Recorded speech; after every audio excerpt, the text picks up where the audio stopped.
pero no está completamente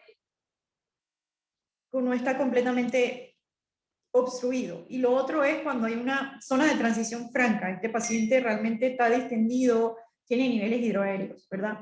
Y tratando de entender la patología, si es por algo mecánico, si hubo adherencias, hay una torsión, ¿verdad? Si hay un proceso inflamatorio versus algo funcional, es algo disfuncional a nivel fisiológico. Oh Dios, no corre. Aquí. Entonces, una oclusión del intestino delgado, que usualmente son las más comunes, se puede dividir en tres categorías. Obviamente, obstrucción extraluminal, que significa algo que está comprimiendo la pared, algo que está fuera del lumen del intestino delgado.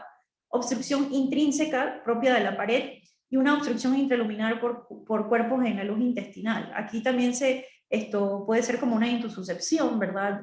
O algo que haya causado una torsión interna. Entonces, una oclusión funcional o adinámica, algo así como lo que estábamos hablando del ilio, es alteración de la función motora digestiva. Se altera la función y hay una atonía, o sea, no hay peristalsis. Lo otro es que puede ser algo espástico, producto de algún desbalance, algo en la función motora, y esto puede causar una pseudo-oclusión. Y hay veces en que puede ser mixta, no todo es blanco y negro. Puede haber una obstrucción mecánica incompleta, que después pueda ser completa. Hay algo que pueda ser mecánico, que después se transforma en paralítico, o de repente algo que está funcional, pero con el tiempo se transforma en algo mecánico, ¿verdad? Y que con el tiempo va empeorando. Por ejemplo, está una acodadura, ¿verdad? Una torsión, o un vólvulo, como lo vimos, donde también se pueden presentar adherencias fibrosas.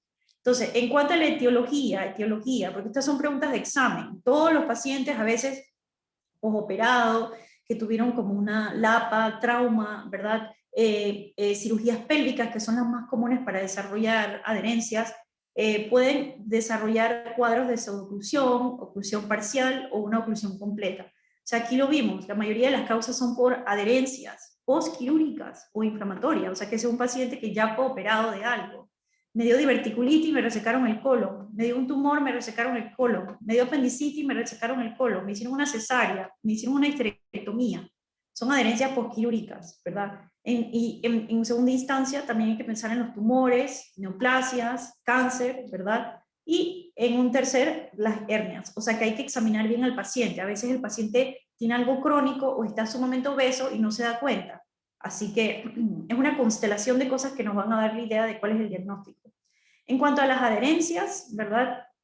Importante las áreas donde se hacen las cirugías más comunes, colon, a nivel del recto, apéndice, las cirugías ginecológicas. Muchas mujeres sufriendo de fibromas, sangrados menstruales, que hay que hacerle histerectomías. Las hernias, ¿verdad? Ya sea por defectos relacionados después de una cirugía, también hay pacientes que pueden haber tenido una colostomía, una ileostomía, y también se puede desarrollar una hernia, y hernias incisionales después de cualquier procedimiento. Un paciente de repente es tosedor, es asmático, es obeso, mantiene mala alimentación, está estreñido, entonces puede desarrollar una hernia. Luego, tratar de pensar en algunas de las neoplasias que son lo suficientemente agresivas para causar un cuadro obstructivo si avanza. Un SEA de ovario es altamente agresivo, es una enfermedad silente. Un SEA de estómago, obviamente crece algo en el lumen, no pasa a través del píloro. En el colon, a nivel del descendente o el ascendente, ¿verdad? Causa ese upper core lesion típico del colon, y ahí es donde se puede obstruir. Y también hay otro tipo de neoplasias que pueden metastasizar. Por ejemplo, el melanoma puede metastasizar a intestino delgado, ciertos linfomas.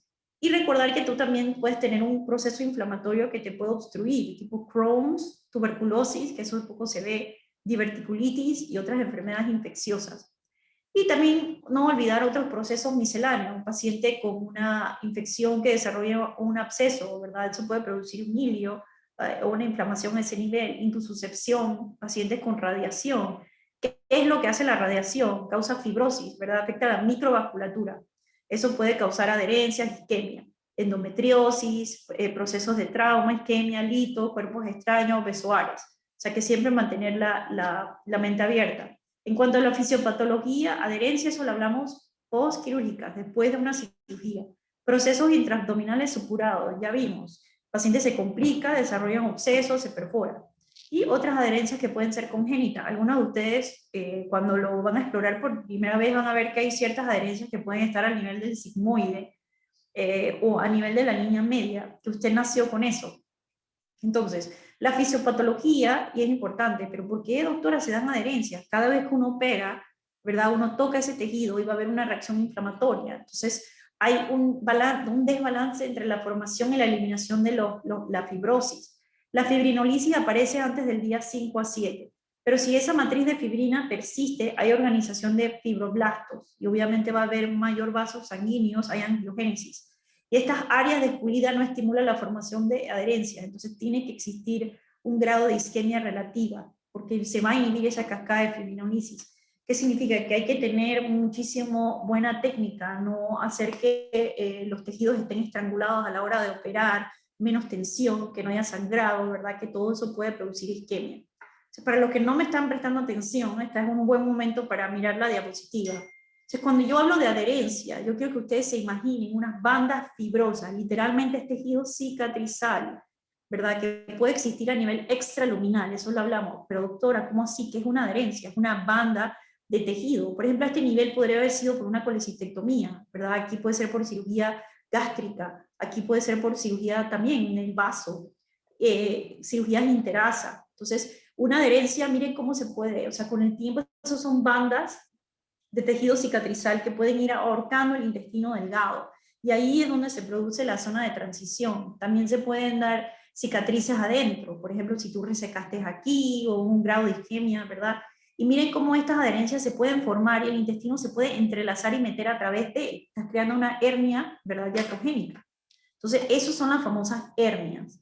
¿Qué está pasando aquí? Aquí esto está estrangulado, entonces no pasa ni el líquido ni el gas. Entonces, es importante mantener eso en mente. Por ejemplo, aquí hay una adherencia, aquí una adherencia.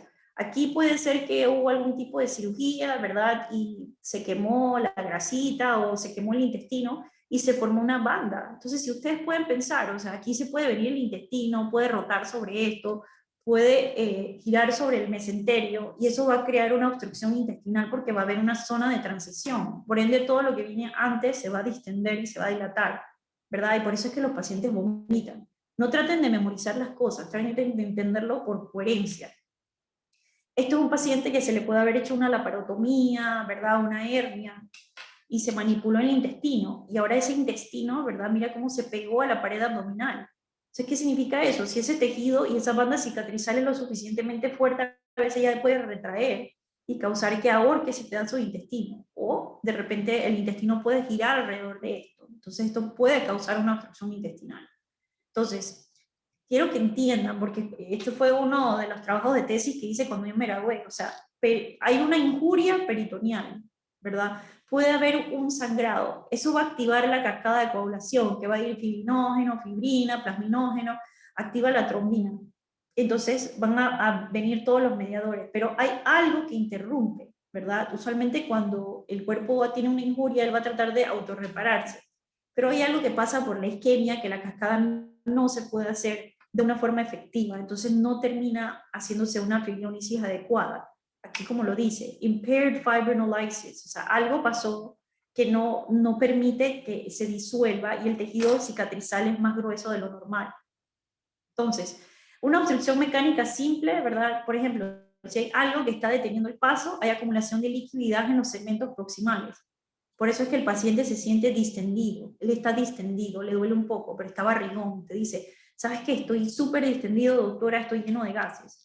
Esa distensión abdominal se empeora a veces con el aire deglutido. Cuando usted se echa peguito, eso no es más que el aire que usted deglute. Por eso es importante saber, preguntarle al paciente, lo más importante es saber si él está pasando flatus, ¿verdad?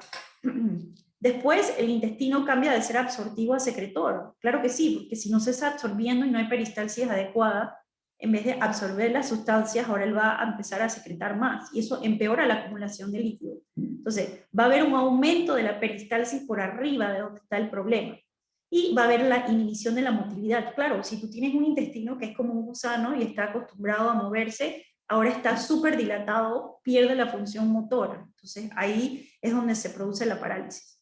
Entonces, estos pacientes inician con una distensión abdominal, ¿verdad? Al principio se escuchan esos famosos ruidos de lucha, hay una dilatación refleja, se acumulan los gases. El paciente dice que está como que eructando mucho, hay translocación bacteriana, y eso puede llegar hasta producirse un shock séptico, hay acumulación de líquidos, hay hipersecreción por una respuesta refleja a esa distensión. Y va a haber aumento de la presión intraabdominal. Señores, a veces usted espera demasiado, este paciente se puede perforar. Segundo, ese twist que hay en el intestino puede causar una isquemia, ¿verdad? Este paciente se perfora. A veces está sumamente distendido. A veces llegas y la obstrucción intestinal donde estaba la brida está demasiado ahorcado, ese intestino ahí, está estrangulado, está encarcerado y hay que resecar ese pedazo de intestino. Entonces, una obstrucción mecánica por estrangulamiento, ¿qué significa? Que hubo una brida o una banda, una adherencia lo suficientemente fuerte. Hay un fenómeno que va a haber una ingurgitación vascular, hay edema, hipertensión de los vasos, ¿verdad? Al crear esto puede haber isquemia y al final se puede necrosar ese tejido, o incluso se puede perforar y hacer una hemorragia. Y segundo, se va a estrangular, va a causar necrosis de la pared y va a haber translocación de esas bacterias y toxinas. La fisiopatología de la adherencia, ya eso lo vimos, o sea, lo ideal es que si hay una injuria se reepitelialice, ¿verdad? Y se regenere. Pero ya vimos que si no se da adecuadamente, entonces eso es lo que va a formar las adherencias. En cierto grado yo sé que siempre se forman adherencias, pero depende del grado, si son severas, si son leves. Entonces, la fisiopatología es que a las 0 horas hay liberación de las células inflamatorias, ¿verdad? Y después a las 24 horas empieza el reclutamiento, después a las 48 se comienza a formar esa matriz de fibrina. A las 8 a 10 días supuestamente esto debe regresar, pero como ya vimos, a veces el proceso no se da adecuadamente. Entonces, el diagnóstico hay que tener una alta sospecha clínica. Cada vez que a usted lo van a llamar, usted va a hacer el R1, no importa en qué especialidad usted está, y lo llama por un paciente de obstrucción intestinal, ¿qué usted le va a preguntar? Sus antecedentes, pero ¿qué antecedentes quirúrgicos? Recuerden que a veces las mujeres no declaran la cesárea como una cirugía, pero claro que sí, la cesárea uno abrió, ¿verdad? Estuvo en la pelvis y un gran factor de riesgo para producir. Además hay prostatectomías, cirugías ginecológicas, cirugías de pelvis, ¿verdad? De recto. Así que hay que preguntar por los antecedentes quirúrgicos.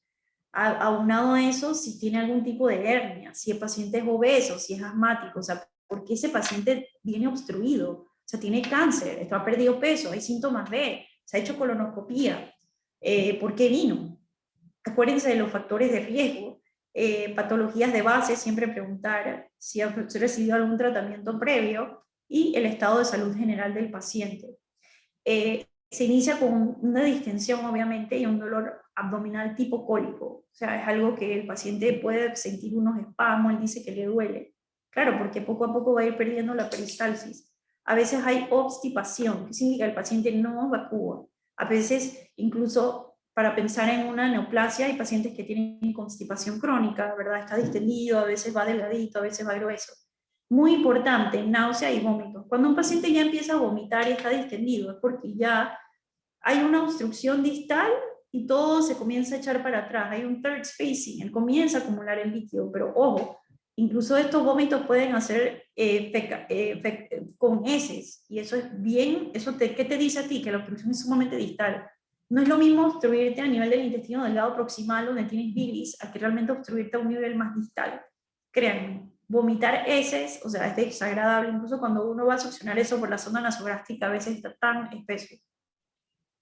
El dolor abdominal, ¿verdad? Puede ser visceral, difuso, cólico, a veces hay paroxismo, puede durar de 10 a 30 segundos, crece, decrece. En cambio, en el intestino grueso puede ser un poco más espaciado y localizado, ¿verdad? Como lo vimos en las diapositivas anteriores. Si el dolor persiste, hay que sospechar de un compromiso isquémico. A ver, alguien que me pueda decir 3 signos de isquemia intestinal. O sea, que yo puedo ver, o sea, evaluar clínicamente, que no sea el dolor, o sea, cómo uno puede, qué manifestaciones clínicas puede tener un paciente para saber que, sabes que ese proceso está empeorando, quizás tiene isquemia. Pérdida de los ruidos hidroaéreos. Puede ser.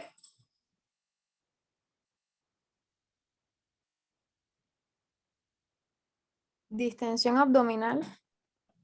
Digo, sí, ya están distendidos, pero como sabes que ya como que el cuadro está un poquito peor, pero que para tener isquemia significa que hay baja perfusión de ese pedazo. O sea, eso es una típica pregunta de examen. o sea, taquicardia, fiebre, leucocitosis, ¿verdad? Paciente que ya está presentando taquicardia, significa que, ¿verdad? Probablemente hay translocación, está deshidratado. Fiebre también es un proceso que puede indicar que hay ya sistema intestinal. Y leucocitosis puede subir o a tener alteraciones de los leucocitos. Estas son imágenes típicas de que usted dice, bueno, está obstruido, tiene distensión de las asas intestinales, en este caso de intestino delgado. Este es el delgado y aquí está el grueso, pero miren la dilatación masiva. A veces ese paciente no tiene ni espacio adentro, o sea que a veces se preguntan, dije, ¿por qué no lo hacen por la paroscopía? O sea, pero si no hay ni espacio. Estos pacientes hay que explorarlos para ver dónde está la zona de transición. Acuérdense que hablamos de la regla del 369, ¿verdad? Intestino delgado, colon ciego, para ver cuál es el tamaño del intestino, si se puede perforar. La sintomatología depende de la obstrucción. Obviamente si tú estás obstruido a nivel proximal, vas a tener vómitos más frecuentes, vas a vomitar más rápido, te vas a deshidratar más rápido. En cambio, si es a nivel medio, ya a nivel del J1 o el ilion, tienes dolor, estás distendido, hay los fluidos hiperactivos, pero todavía puedes estar eliminando gases y heces. Y si es distal, ¿verdad? Hay un vómito que puede ser tardío, el paciente está obstruido hace 3 días, pero empezó a vomitar hace poco, ¿verdad? Puede estar sumamente distendido porque ya tienes una gran cantidad de asas que están dilatadas. Entonces acuérdense del cuadro clínico, importante de notar que un paciente puede vomitar. Digo, ahora vamos a recordar lo del uso de la sonda nasogástrica y ese tipo de cosas. Entonces, en una obstrucción, ¿verdad? A nivel pilórica, de duno proximal, va a haber un vómito copioso, porque tú estás obstruido desde arriba, o sea, vas a vomitar rápido. En cambio, si es distal, es menos frecuente y puede faltar, incluso no tienen que vomitar. Estos pacientes a veces con esa sensación de vómito refieren mejoría, claro, porque se sienten descomprimidos. Muy importante observar el contenido o la calidad de ese vómito. Si es como vomitó algo que tomó, si es algo bilioso, eso te dice que es a nivel proximal del intestino delgado, o si ya es fecaloide.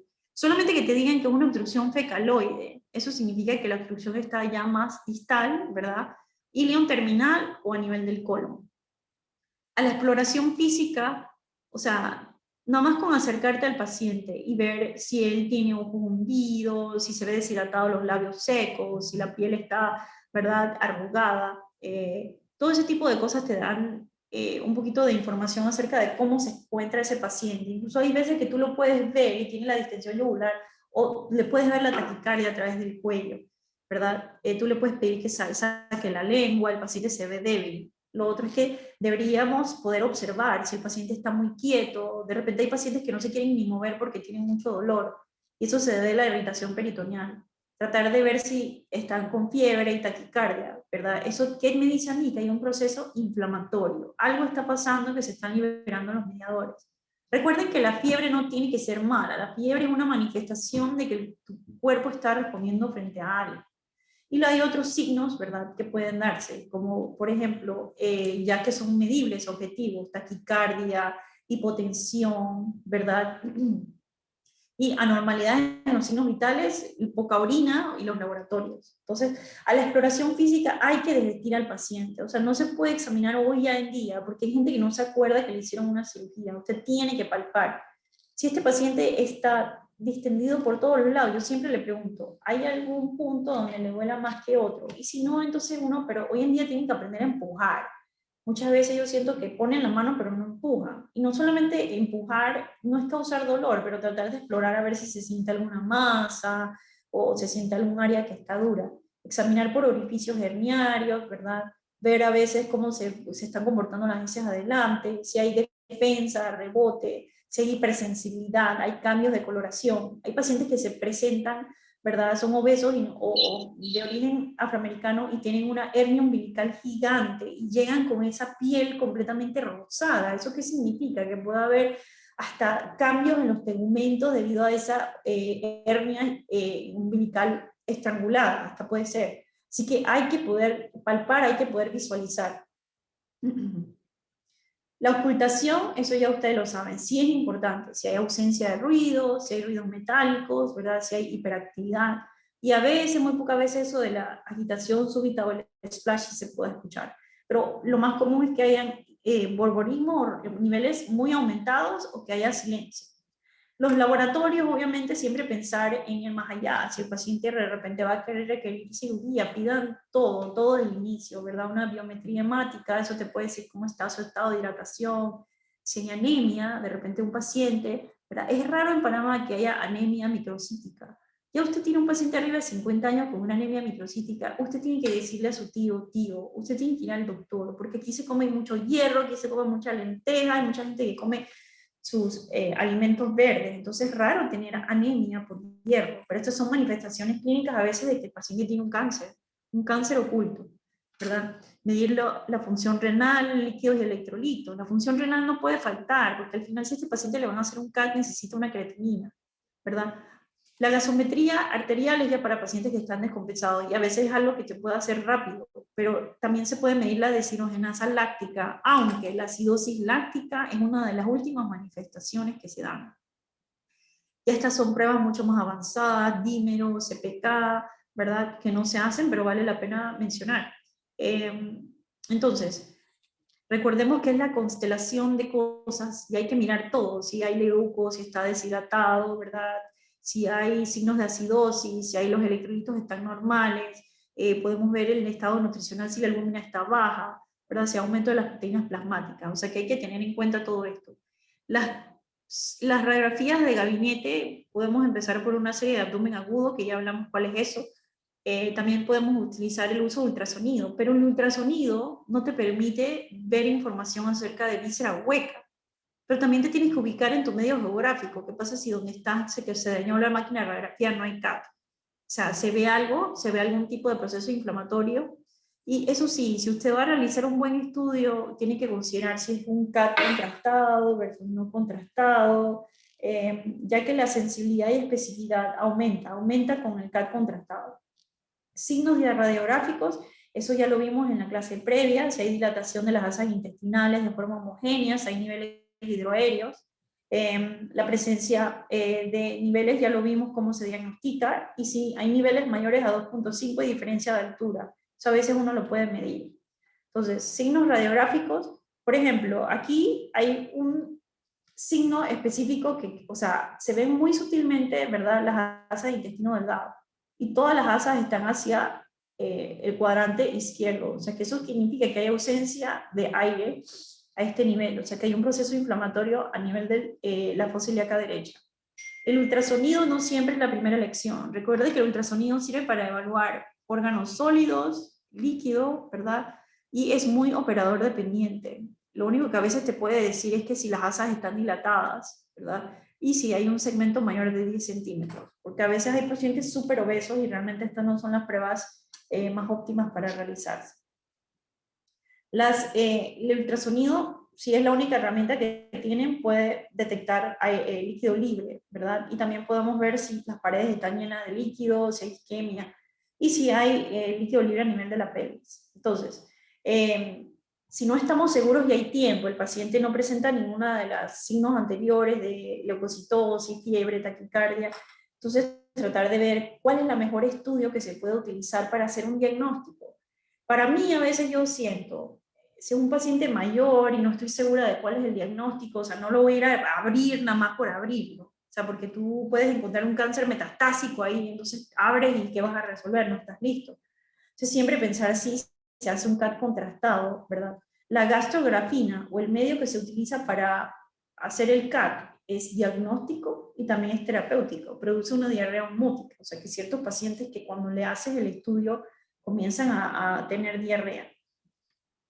Y recuerden siempre que lo más importante que manda es la historia clínica, ¿verdad?, el examen físico y los laboratorios. Y tratar de complementar con aquellas herramientas que nos van a dar signos o de sospecha de obstrucción intestinal, niveles hidroaéreos, distensión, ¿verdad? Y si no tenemos estas herramientas, tratar de ver qué podemos evaluar con el ultrasonido. La decisión terapéutica no importa si usted va a operar o no, o sea, el manejo tiene que ser siempre igual, ese paciente tiene que ser admitido, resucitarlo, chequearle los laboratorios, antibioticoterapia si es necesaria, tienes que corregirle los electrolitos.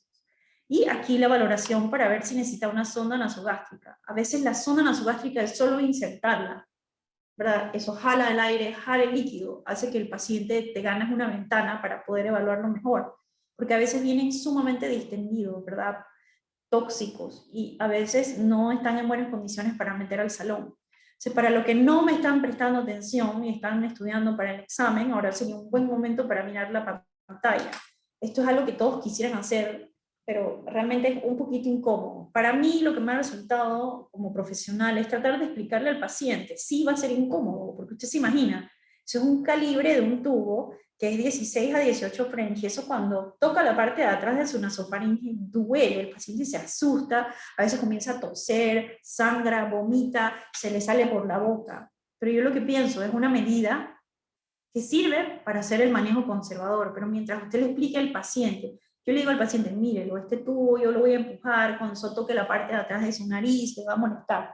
Así que siento que hay que explicarle bien al paciente. Ellos te van a decir, bueno, y no me puede noquear anestesia, pero honestamente, por más que tú le pongas lidocaína o spray a la nariz, eso no va a hacer que baje más fácil, lo único que va quizás un poco más cómodo. Entonces, la zona nasogástrica, ¿verdad? Se marca la distancia de la punta de la nariz hasta la punta de la oreja, y de aquí hasta el apéndice sifoides, ¿verdad? Más o menos ahí es donde debe venir una buena posición. Esto tiene sus altos y bajos. Hay muchas escuelas que hoy en día han dejado de utilizar tanto la sonda, porque esto mantiene tu cardias abierto.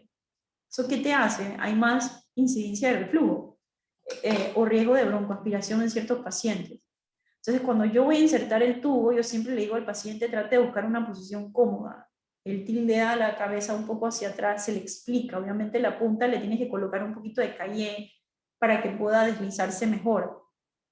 Uno trata de ir en el ángulo de la nariz y siempre explicarle al paciente, quédese tranquilo, yo le voy a explicar, pero cuando esto toca la parte de atrás, usted va a sentir una presión, trate de tragar, ¿verdad? Entonces, y comienzas a alimentar. Hay veces en que se enrolla, comienza a sangrar, sale por la boca. Pero si no, yo nunca lo saco completamente, le digo al paciente, tranquilícese, tranquilícese, respire, va a poder respirar, porque de verdad a veces se jalan eso, comienzan a llorar, la verdad que a veces no son situaciones tan fáciles. Entonces, ask the patient to swallow. Yo lo que a veces hago es que les busco un vasito de agua con un carrizo, pero a veces no tenemos esa oportunidad. Y le digo, yo le voy a indicar cuando usted traga. Entonces, cuando yo empujo y el tubo llega a tocar la parte de atrás de la nariz, yo le digo al paciente, trague, trague. Y con ese movimiento empiezo a avanzar el tubo. Importante confirmar a través de ciertas pruebas, ¿verdad? Sí, la radiografía, pero ¿qué pasa si estás en una clínica, se dañó la máquina de radiografía? Obviamente es la prueba más sensible, se ve la línea radiopaca a nivel del fondo del estómago, ¿verdad? Pero a veces uno puede inyectar aire, ustedes usan la jeringuilla, inyectan el aire y cuando ustedes ocultan a nivel de la burbuja, se escucha el típico burbujeo, ¿verdad? En la parte superior del abdomen. Las sondas que usamos hoy en día son especiales, tienen un lumen azul para inyectar el aire. Y a veces se escucha ese típico... Importante, a veces también lo hago, coloco el tubo dentro del vasito de agua que le estaba tomando y le pido que hable. Si esto está en sus pulmones, él va a expeler burbujitas de aire. Así que eso es otra forma de hacerlo. De repente no tienen estetoscopio en ese momento. Sí, importante. Para los que están estudiando y tienen la cabeza en otro lado, miren la pantalla. Porque no importa, usted no será residente de cirugía, pero esto es una medida que le puede salvar en el internado o los primeros años de residencia, la medida. Entonces aquí, errores al colocar. Miren cómo este paciente, el tubo bajó, ¿verdad? Y se fue por el bronquio. Esto no está en el estómago, está en el pulmón, ¿verdad? Miren cómo acá bajó y se fue para el bronquio derecho. Y aquí también se fue. A veces tú puedes incluso perforar, ¿verdad? Esto no está en adecuada posición. Lo importante es que bajara, se viera y que la punta estuviera aquí a nivel del estómago. Importante, importante. Por eso hay que verificar. Si usted no está seguro que la sonda está bien puesta, si la va a colocar por alimentación, o sea, usted tiene que verificar, porque no hay nada más triste que el paciente se muera por una alimentación intravorácica. O sea, le comienzas a dar el alimento y de verdad se lo estás dando a nivel pulmonar. Errores comunes también puede haber, o sea, el paciente no está completamente del todo en el sensorio, de repente se curvió la sonda, bajó, se la tragó y no está adecuadamente posicionada. ¿Qué significa? Número uno, no hubo confirmación ni radiológica, no está adecuadamente, no se escuchó. Incluso, miren esto, la sonda puede terminar en el cerebro. ¿Qué pasa si es un paciente, ni Dios lo quiera, alguno de sus pacientes con un trauma craneoencefálico, o de repente un accidente automovilístico, o algo pasó, el paciente llega inconsciente? Otras cosas que pueden suceder, hay heridas traumáticas, hay pacientes tomando aspirina, Plavix, warfarina, ¿verdad? De repente la inserción es traumática.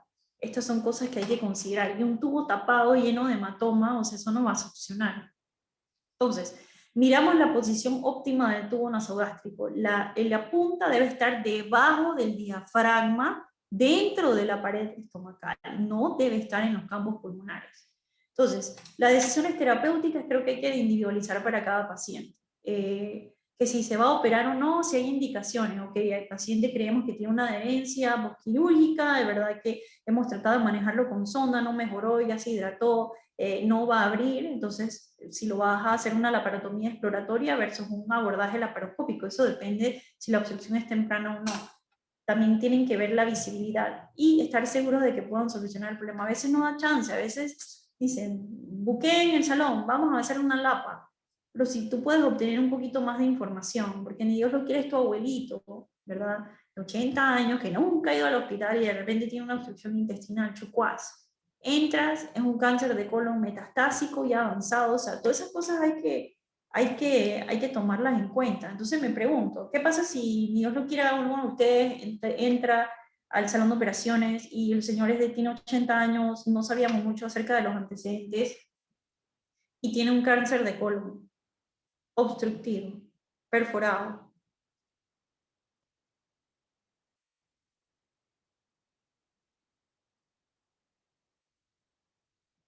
Creo que había que quizás pensar que ese paciente quizás va a terminar una colostomía. Así que, y de todas maneras le va a tener que resecar el cáncer. Y para que este paciente se salve, no solamente es resecar el cáncer, hay que tener adecuados márgenes. ¿Qué pasa si ya está metastásico a hígado? O sea, ¿cuál es la decisión terapéutica para prolongar la vida de este paciente? Entonces, recomendaciones generales, ¿verdad? Para el manejo quirúrgico, ya cuando hay sospecha de ruptura, isquemia, contaminación, si el paciente está obstruido por mucho tiempo, ¿verdad? Hay que hacer una revisión meticulosa, porque a veces no sabes cuál es el problema. Por más CAT que tú le hagas, a veces el diagnóstico no es tan certero. Y hay que ver las condiciones de las otras asas en caso de que hay que resecar y hacer una anastomosis. Hay que descomprimir, ¿verdad? ¿Cómo se hace esto? Hay que ver si es que hay que resecar, si abrimos, se aspira. De repente a veces es súper difícil manejar estos pacientes, a veces hay tanto líquido y distensión que no se sabe ni por dónde empezar, pero entonces hay que ver cómo se descomprime. También una manipulación gentil, porque usted va a causar más adherencia. Si también hay translocación bacteriana, los pacientes le puede dar una sepsis. Hay veces que tienen síndromes compartimentales. Imagínate, las asas están tan distendidas que no lo puedes volver a cerrar y tienes que ponerle un baco o una bolsa de Bogotá. Imagínense. Entonces, recomendaciones generales, hay veces en que si tienen las herramientas, no se sabe si resecar el tejido, se hacen pruebas de fluoresceína, hay veces en que el paciente está tan enfermo que tú vas, haces una medida temporal, evalúas qué es lo que está pasando y va a tener que meter al paciente al salón el día siguiente. Por ejemplo, ¿qué pasa si le dio un infarto y aunado a eso tiene un coágulo en la mesentérica superior y ahora tiene isquemia intestinal, el paciente estaba con distensión, la mitad del intestino se le murió, el paciente está oligúrico, plaquetopénico, entonces lo único que hace es que resecas eso, porque el intestino isquémico va a empeorar el cuadro y de repente lo tienes que llevar al día siguiente. Siempre que sea posible, intentar, ¿verdad?, hacer una lista de adherencias para que el paciente no vuelva a tener el problema. O tratar de lidiar con el problema, ya sea resección, ¿verdad?, o la lista de adherencias. Hay muchos productos hoy en día que se pueden utilizar, que se echan a nivel del intestino, pero en un momento de emergencia a veces nosotros no estamos pensando en eso. Nosotros lo que queremos es solucionar el problema. Estos productos son bioabsorbibles, causan hidrólisis, son de fácil aplicación, y lo que hacen es que ayudan a que la cascada de fibrinolisis, o sea, rompen la matriz de fibrina. Hay cosas que se pueden poner a nivel directo, a veces son mallas, a veces son líquidos, que no vamos a ahondar en esto. Estas son, por ejemplo, unos ejemplos de productos, a veces un líquido que se puede echar, a veces son membranas de celulosa, a veces son mallas, a veces un líquido que se puede echar. Prevención de adherencias, en muchos artículos o estudios han sido nombrados el uso de AINES, anticoagulantes, corticoides, pero que no creo que hay nada en específico que haya demostrado ser 100% efectivo, ¿verdad? En cuanto al tratamiento quirúrgico, mantener los principios básicos, asepsia, buen manejo de la asepsia, manejo delicado de los tejidos, no podemos estar siendo tan bruscos, eso causa isquemia, sangrado, hacer una correcta hemostasia, mantención del volumen sanguíneo, el paciente la temperatura debe estar adecuada, el volumen circulante para que tenga un buen gasto cardíaco, esto, que no haya mínima contaminación, mínimo sangrado, ¿verdad? Cuando usted va a aproximar los tejidos o va a coser, tiene que haber mínima tensión. Y todas estas cosas hay que tomarlas en cuenta para los que vayan a hacer quirúrgico, no importa dónde usted se usar suturas que sean biocompatibles, utilizar instrumentos atraumáticos, que los guantes no tengan talco. Algunos guantes ya han sido probados que ese talco, ¿verdad?, produce cáncer o inflamación. Tratar de mantener dentro de lo que se cabe razonable el tiempo quirúrgico y evitar cuerpos extraños, pedazos de hilo, coágulos y ese tipo de cosas. En cuanto al manejo quirúrgico, la mayoría de las veces se hace una lisis de adherencia, pero acuérdense que también se puede descomprimir solamente, hay resección y hay derivaciones. ¿Qué es lo que es la enterolisis, verdad? Es una liberación, ¿verdad? Usted puede abrir, el paciente tiene las asas tan dilatadas que lo que comienza a hacer es que succiona el líquido, y eso que hace que los intestinos sean más laxos y accesibles y se puedan manejar mejor para lidiar con el problema. El tratamiento quirúrgico, hay muchas formas, de verdad, que usted pueda, ya no se hace esto, enteropexia, ¿verdad? Que si se puede coser todos los pedazos para que no se acumule líquido. De repente, esto eran técnicas que se usaban antes cuando el problema anatómico era muy severo. Estos son procedimientos que ya nunca se dan, pero vale la pena mencionarlos, ¿no? Que hacían antes. Y a veces se tiene que resecar. Si el pedazo de intestino está isquémico, hay que ver que hay que dejar un buen margen. Se debe cortar el mesenterio del intestino, ¿verdad? Esas son consideraciones, conservar vasos sanguíneos que le van a dar la viabilidad y limpiar por lo menos 1 centímetro del mesenterio de la línea propuesta de resección, porque cuando vas a volver a hacer la anastomosis pierdes un poquito de longitud. Colocar pinzas atraumáticas, no traumatizar el tejido. Entonces, para los que no me están prestando atención, ahora es un buen momento para mirar la pantalla nuevamente. ¿Cómo así que resecas y vuelves y haces la anastomosis? Bueno, nada. ¿Qué pasó? Había un pedazo de intestino que se giró, había una adherencia muy fuerte, este tejido está isquémico. Entonces, ¿qué vamos a tratar de hacer? Tú tienes que llevarte ese pedazo de mesenterio también, aquí es donde corren los vasos sanguíneos, así que eso es una resección segmentaria. Usted abre el meso aquí, liga estos vasos, ya sea con máquinas de electrocauterización o suturas, ¿verdad? Buscas un buen margen y resecas. Las puntas que quedan deben estar viables. Si uno reseca el intestino con el mesenterio y vuelve y hace una anastomosis, ambos lados tienen que pegarse la cerosa para que esto pegue, ¿verdad? Y se vuelva a suturar, en ese caso. Si es, y esto sería una anastomosis término-terminal. Lo ideal es que usted cierra en 2 capas, ¿verdad? Y hay una forma que sea peristáltico. O sea, por ejemplo, aquí se unió fin con fin, pero también se puede hacer lateroterminal. A veces que las anastomosis pueden ser laterales. Entonces, ¿cuáles son los criterios para hacer resecciones? Eso tiene su lógica anatómica. Si usted tiene un tumor en el intestino a nivel del colon derecho, uno se tendría que llevar incluso, imagínense, estos son criterios de resección. Si tú tienes un tumor en el colon ascendente, tú te tienes que llevar un pedacito del ilion terminal, hacer una resección ileopólica, ¿verdad? Y llevarte parte de este colon. No es lo mismo que tengas el tumor aquí. Aquí tendrías que hacer una resección de colon transverso. A nivel esplénico te tendrías que llevar parte del transverso y parte del intestino descendente. Si estos son los tumores más comunes, el derecho y el izquierdo. Si tienes un tumor a nivel sigmoideo, tienes que llevarte las porciones superiores del recto y tienes que llevarte un buen margen a nivel del colon izquierdo. Esta es una resección, por ejemplo, una hemicolectomía. Se resecaron un pedazo de colon y intestino delgado, y aquí es donde volvieron a unir. Resección, una anastomosis iliocólica, ¿verdad? Esta es una anastomosis término-terminal. Esta es una anastomosis término-lateral. Y esta es una anastomosis latero-lateral, ¿verdad? Todo eso tienen que ver cómo están orientadas las puntas. Por ejemplo, si esta es una hemicolectomía izquierda, el tumor está del lado izquierdo, entonces se reseca ese pedazo de colon y se vuelve a anastomosar. Entonces, ya estamos terminando, solamente vamos a hacer un resumen del tratamiento de Acute Small Bowel Obstruction, ¿verdad? Si el paciente no presenta síntomas de descompensación, es un paciente que puede ser manejado de forma conservadora, considerar hidratación, corrección de los electrolitos, uso de la sonda nasogástrica, ¿verdad? Y tratar de identificar cuál es la causa de la obstrucción si no se ve a simple vista. Pero si ya hay cambios, no es lo mismo un paciente estable, aquí dice, sin signos de estrangulación o peritonitis, ¿verdad? No hay signos de isquemia. En cambio, un paciente que ya está mostrando signos de estrangulación, peritonitis, ¿verdad?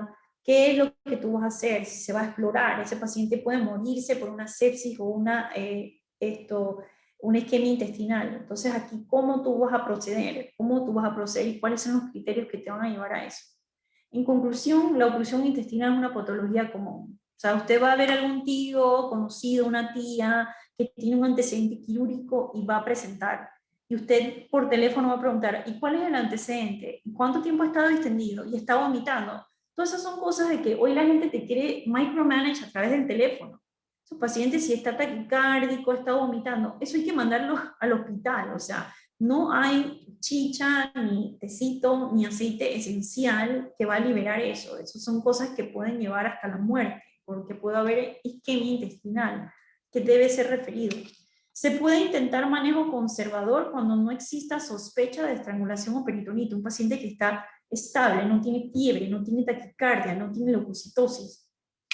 Si los medios de contraste, ¿verdad?, no revelan ninguna opción, porque tú puedes estar distendido y haces un estudio de CAT o una serie de abdomen agudo y el contraste pasa, o sea que no hay ninguna zona de transición. ¿Cuál es el abordaje más común? Eso depende de las manos experimentadas en las que estén. Considerar, ¿verdad?, simplemente a manera de que el futuro es prometedor, de tratar de buscar sustancias, porque cirugía siempre va a haber, pero ¿cómo hacemos para que haya menos adherencias?